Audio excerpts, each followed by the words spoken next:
Hallo und herzlich willkommen zurück. Heute beschäftigen wir uns mal mit dem Kamin. Im Speziellen geht es da um die Schamottensteine. Die sehen ein bisschen aus wie Pressspanplatten. Die sind tatsächlich sehr wichtig. Und worum es da... Ach, das ist doch schwul.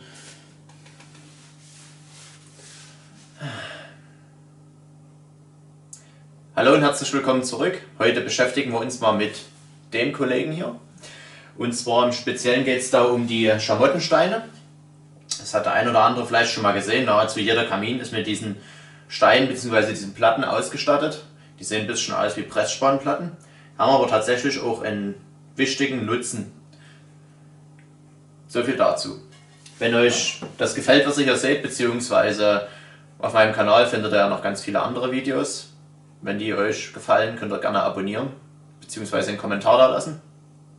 Ich wünsche jetzt viel Spaß beim Zuschauen und erkläre zunächst erstmal was zu den Schamottensteinen im Speziellen. Das ist, man nennt das Stein, obwohl es ja gar kein natürlicher Stein ist. Es ist ein Gemisch aus Tongranulat und Eisenoxid. Das heißt, das ist in einem Verhältnis, also ab 10% geht das glaube ich los, Eisenoxid, zu den Tongranulat gemischt und dann verpresst. Je nachdem wie viel Eisenoxid natürlich drin ist, ist dann auch die Qualität dieses Steins höher. Man könnte jetzt keine reinen Tonsteine nehmen, weil die aufgrund der Hitze größere Schwankungen hätten und dann schwinden würden, und das bedeutet, ich habe dann nach einer Zeit lang, nach einer gewissen Zeit ganz kleine Schamottensteine hier drin, weil die dann durch die Hitze immer mehr austrocknen und immer kleiner werden. Kann natürlich schon auch wieder in die andere Richtung gehen, wenn ich den lange nicht benutze, nimmt der Ton ja auch Feuchtigkeit auf, ist ein Naturbaustoff. Hier ist es so, dass der Schwund relativ gering ist und die Hitzebeständigkeit sehr hoch durch das Aluminiumoxid. Genau, so viel erstmal dazu. Man muss dazu wissen, dass wenn man Feuer macht, das ungefähr bei Verbrennung von normalem Holz liegt es in etwa bei maximal 800 Grad, die das Feuer erreichen kann. Es kann auch noch ein bisschen höher gehen, wenn ich dort noch Luft zuführe und. Also ich kann es auch noch antreiben, aber das ist ja nicht jetzt beim Kamin Sinn und Sache, dass ich hier den Ofen quasi zum Schmelzen bringe, sondern dass es einfach nur Wärme gibt und das kontinuierlich. Damit die Brennkammer quasi nie dadurch in Mitleidenschaft gezogen wird, ist die komplett innen drin mit diesen Schamottensteinen ausgestattet. Die haben dann noch den tollen Vorteil, dass sie die Wärme speichern bzw. auch dann kontinuierlich abgeben und somit nicht dass die ganze Wärme dann an das Metall übergeht und dann fort ist. Genau, so viel dazu. Warum muss ich das heute auch so speziell machen? Das Problem ist bei mir, hier drinnen, die brechen mit der Zeit aus. Das heißt, wenn man dann mal Holz reinwirft, beziehungsweise einfach mal auch aus der Ermüdung heraus, reißen die und brechen aus. Und wenn die reißen, ist das tatsächlich noch gar nicht so schlimm. Das Problem ist halt nur, wenn die dann langsam anfangen, kleine Stücken zu verlieren. Ich hole euch dann gleich ran, dann können wir es genauer betrachten. Deswegen werden wir heute mal zwei dieser Steine tauschen. Ich habe die Platten, gibt es hier in dieser Größe, das ist 50 x 30, habe ich im Internet gekauft. Das sollte man natürlich ein bisschen schauen, dass man da einen seriösen Händler nimmt und die tatsächlich Pressspanplatten kriegt. Und die gehen so vom Preis her, sage ich mal, wenn man sich ein bisschen erkundigt. Man kann natürlich auch so eine Platte im Baumarkt kaufen, die kostet im Schnitt dann zwischen 20 und 30 Euro. Was auch noch zu beachten ist, wenn man die selber tauscht, dass es gibt verschiedene Stärken, also verschiedene Dicken, dass man da schaut, was man da für eine Dicke eigentlich hat, weil es nützt jetzt nicht, eine Schamotte zu kaufen, die dann dort drinnen zu dünn ist oder zu dick. Die darf natürlich nicht drin rumwackeln, weil dieser Baustoff aufgrund seiner Beschaffenheit sehr spröde, nee, aber der ist halt reißanfällig, wie man das hier sieht, wenn man viel dagegen wirft an Material, beziehungsweise der wirkt halt sehr porös. Man kann das schlecht beschreiben, man muss das halt mal gesehen haben. Das merkt man dann auch beim Sägen. Wir müssen dann noch eine sägen. Ich habe jetzt die Rückenplatte schon gesägt und die andere müssen wir noch sägen. Das sieht man das dann auch, dass das würde man Styropor schneiden mit der Kreissäge. Was mich auch wieder zu einem anderen Punkt bringt. Wenn man es schneidet, man soll eigentlich keine Kreissäge nehmen, sondern das mit der Flex machen. Aber wenn ich hier solche 45 Grad Phasen habe, das kann man mal mit der Flex schneiden, da bin ich echt gespannt. Also wenn ich nicht gerade eine Halterung oder eine Vorrichtung dafür habe, dann ist es echt schwierig. So viel erstmal dazu. So.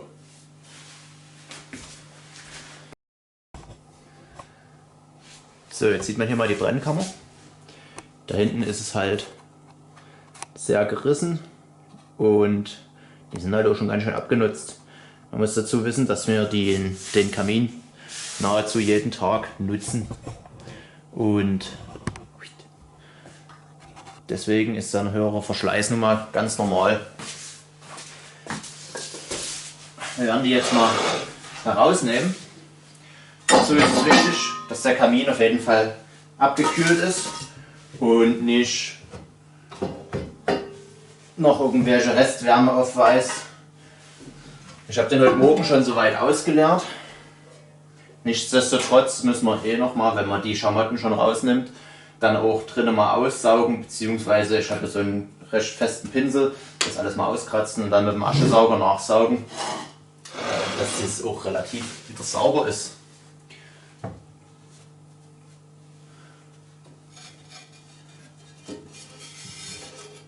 So, das ist die Nummer 1, die wir tauschen. Die hat jetzt hier schon so einen kompletten Längsriss. Da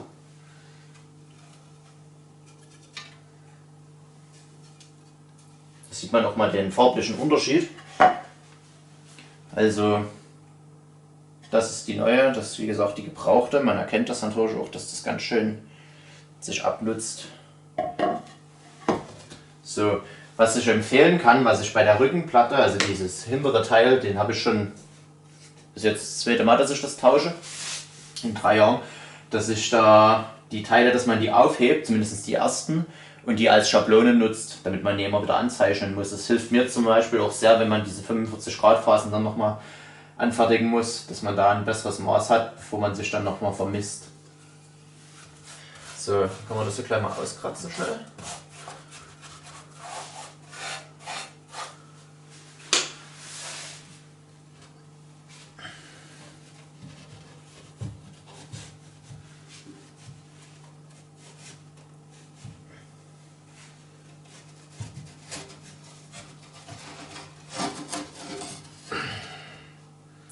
So. Die werden wir wahrscheinlich auch gleich wechseln. Wobei die geht noch. Die ist noch sehr gut. Da ist der Riss auch nicht so extrem wie bei der anderen. Zumal das so eine Seite ist, die ist nicht ganz so anfällig, sind eher die, also diese Ecke sind eher die Seiten und gerade das Rückenteil, wenn man da so ein Stück Holz reinwirft, dass das dagegen knallt.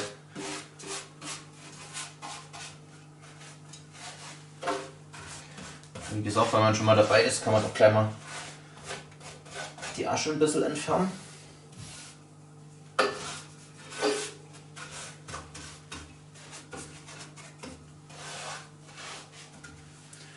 So, und jetzt kommen wir eher zum Kritischen. Das wird nämlich jetzt hier Brösel.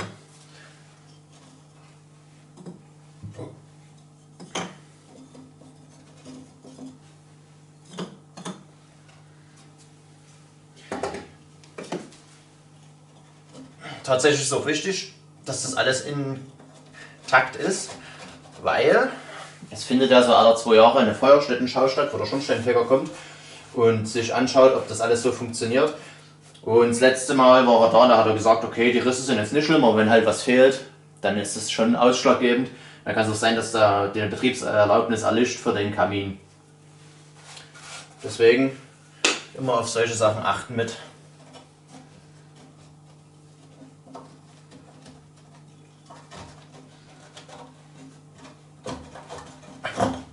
So.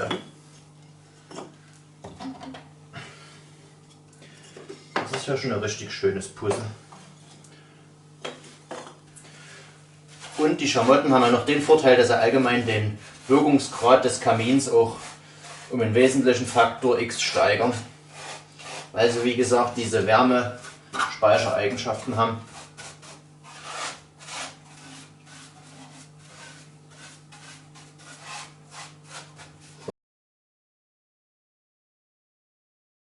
So, wie man sieht, habe ich jetzt den ganzen Kamin ausgeräumt.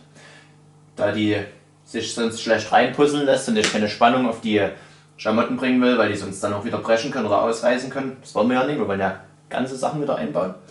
Demzufolge habe ich jetzt noch alles rausgemacht, alles sauber gemacht. Wie man sieht, das Rückenteil ist jetzt schon drin. Dann können wir die anderen schon wieder einbauen.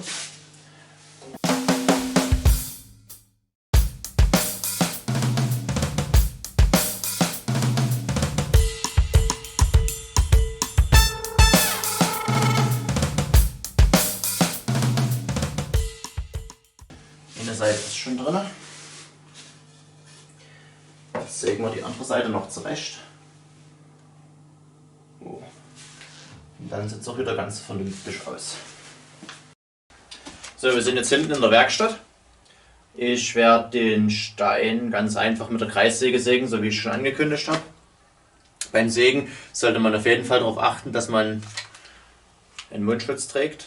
Man muss jetzt nicht unbedingt Ton und Aluminiumoxid einatmen in pulveriger Form. Das soll nicht so gesund sein. Empfehlen kann ich immer noch einen Gehörschutz. Und was viele auch immer sagen, ist eine Brille tragen. Ja, tatsächlich. Soll man. Ich mache es nie, weil ich ein bisschen was mehr sehen möchte.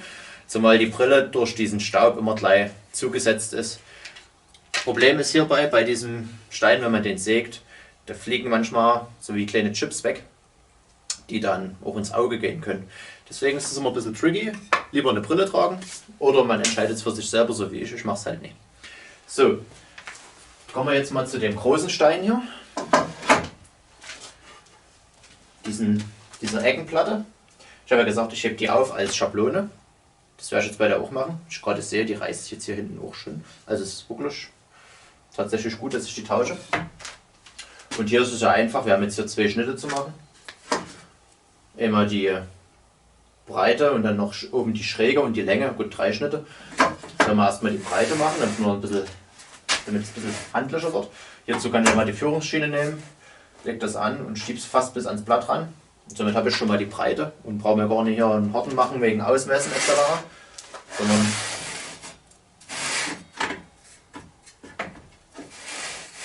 Sondern habe dann leichtes Spiel, sage ich mal.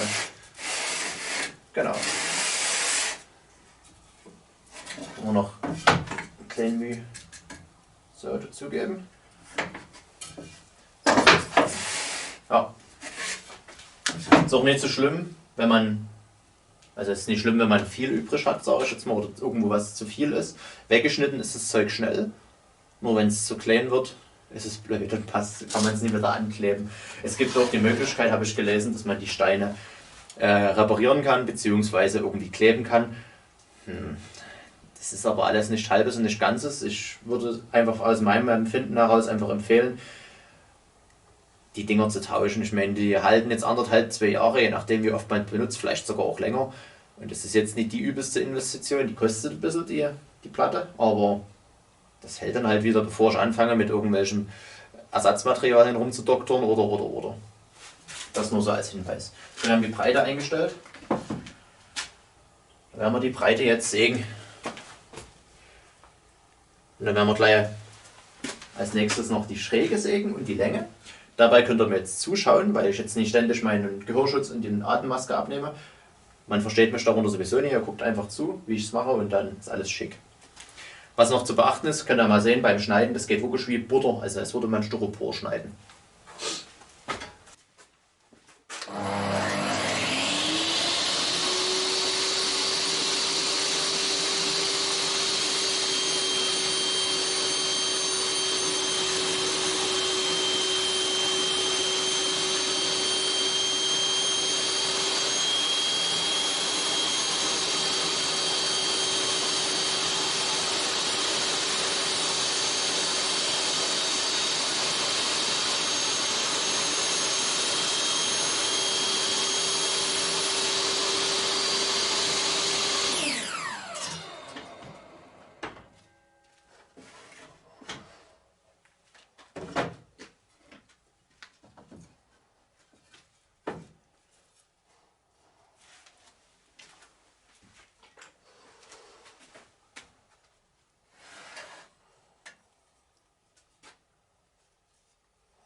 So, wir haben jetzt den Stein geschnitten.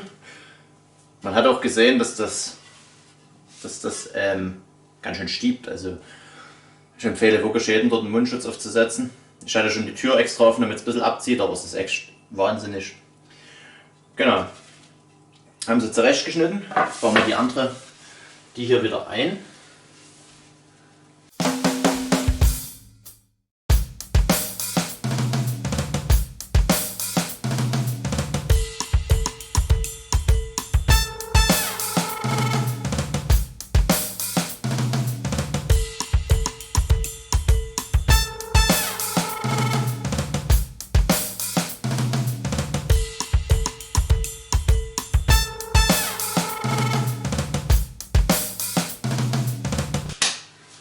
So, eingebaut. Kurzes Fluchen, kurzes Rumschreien, jetzt ist sie drin. Jetzt machen wir noch alles sauber.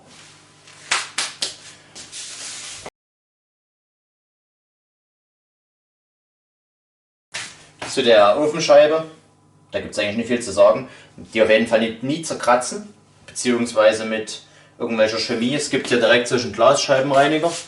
Keine Ahnung, woraus der besteht. Das kann man aber nehmen, wenn man so richtig hartnäckige Verschmutzung hat. Ja, die Flasche habe ich seit 3 Jahren, da ist immer noch genug drin, also das hält auch ewig. Ansonsten kann man das einfach mit einem nassen Lappen ohne Chemie mal so abwischen. Das reicht auch meistens vollkommen zu, wenn es nicht gerade sehr, sehr angekrustet ist.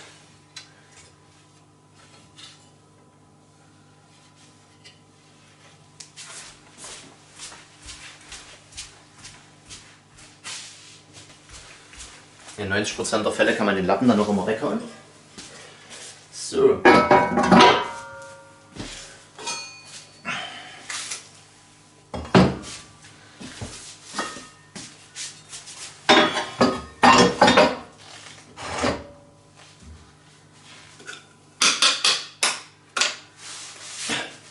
Das war's. Also, man sieht, es ist jetzt nicht das übelste Hexenwerk.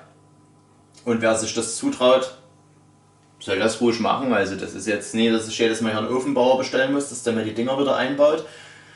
Der kann es vielleicht noch ein bisschen genauer, beziehungsweise ein bisschen ordentlicher. Ich hätte jetzt auch gerne tatsächlich noch die Ecke hier ersetzt, aber ich will keine große Platte dazu zerschneiden. Und das andere, in der heutigen Zeit muss man ja im Internet bestellen, weil keine Baumärkte offen haben. Deswegen bleibt die weiterhin drinnen in Funktion. Oh. Und jetzt kann es weitergehen. Jetzt mache ich erstmal Feuer. Vielen Dank fürs Zuschauen.